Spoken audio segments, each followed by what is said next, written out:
প্রথম ধাপে ৮ মে বুধবার কুষ্টিয়া সদর ও খোকসা উপজেলা পরিষদ নির্বাচন অনুষ্ঠিত হবে। ইতিমধ্যে সকল প্রস্তুতি সম্পন্ন হয়েছে। মঙ্গলবার দুপুর 12:30টার দিকে কুষ্টিয়া সদর উপজেলা পরিষদ থেকে সদর উপজেলার ১৪৫ কেন্দ্রে ও খোকসা উপজেলা পরিষদ থেকে খোকসা উপজেলার ৫০টি কেন্দ্রে নির্বাচনী সরঞ্জাম নিয়ে যান স্ব প্রিসাইডিং অফিসাররা।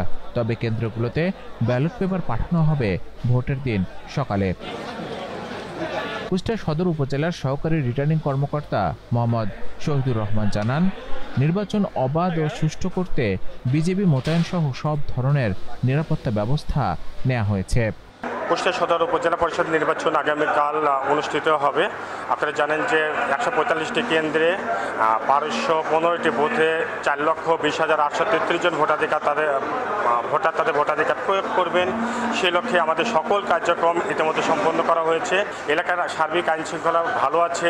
এখানে বিজিবির টহল বিদ্যমান রয়েছে, এখানে র্যাবের টহল বিদ্যমান রয়েছে এবং পর্যাপ্ত পরিমাণে পুলিশ আনসার সদস্য সহ পর্যাপ্ত পরিমাণ আইন শৃঙ্খলা বাহিনী মোতায়েন করা হয়েছে। আগামীকাল ৮ তারিখ যখন নির্বাচন হবে, নির্বাচনের দিন সকালেই আমরা ব্যালট পেপার প্রত্যেকটি কেন্দ্রে পৌঁছে দেব।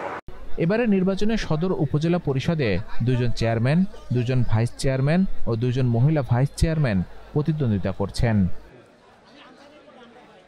কুষ্টিয়া সদর উপজেলায় মোট ভোটার সংখ্যা ৪,১৫,০৯৪ জন। এর মধ্যে পুরুষ ভোটার ২,০৫,১৬৫ জন, নারী ভোটার ২,৯১,০৩৫ জন। তৃতীয় লিঙ্গের ভোটার রয়েছেন ৩ জন।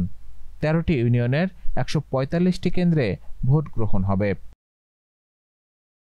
আর খোকসা উপজেলা পরিষদে ৬ জন চেয়ারম্যান, ৮ জন ভাইস চেয়ারম্যান ও ৪ জন মহিলা ভাইস চেয়ারম্যান ভোট যুদ্ধে অংশ নিচ্ছেন। খোকসা উপজেলায় মোট ভোটার সংখ্যা ১,১৬,০০৮ জন। ৫০টি ভোট কেন্দ্রে ৩৪২টি বুথে ব্যালটের মাধ্যমে ভোট গ্রহণ অনুষ্ঠিত হবে।